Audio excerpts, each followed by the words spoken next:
osnovne škole Bjelovar. Učenici su trećeg B razreda i odabrala sam knjigu iz zbirke Kronike iz Narnija, zove se Srebrni stolac. Ime pisca je C.S. Lewis, a knjiga mi se sviđa zato što se zbivaju zanimljivi događaji, a preporučila bi jer ima nesvarnih likova i zato što je pustolovna.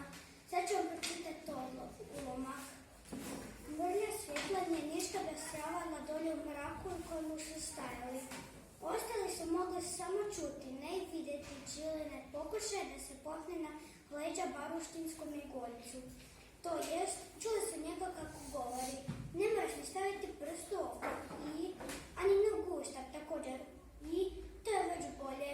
I ja ću te držati za noge, tako će ti ruke biti slobodne, pa se možeš osloniti na zemlju.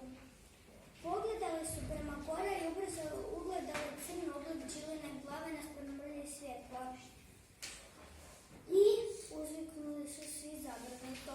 To je rupa, javio se Čilin glas. Mogla bi se provući kroz nju da sam malo više. Što vidiš kroz nju? Pitaju se. Još ništa osobito, rekao je Čil. Čuj, Baroljko, pusti mi noge tako da ti mogu stajati na leđima, umjesto što sjedim. Mogu održati ravnotežu oslanjajući se na rub otvora. Mogli su je čuti kako se kreće, a zatim su u sivom svjetlu otvora ocrtao mnogo veći dio njezina tijela, zapravo sve do stuka.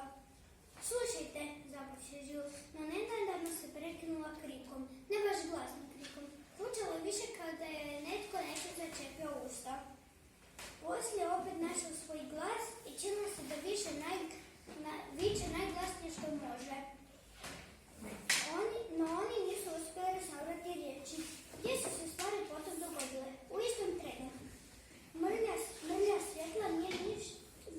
Svjetla bila je na trenutak posve zasjenjena. I čuli su istodobno zvuk nekog guranja i otimanja i glas baruštinskog migoljca koja je dahtao.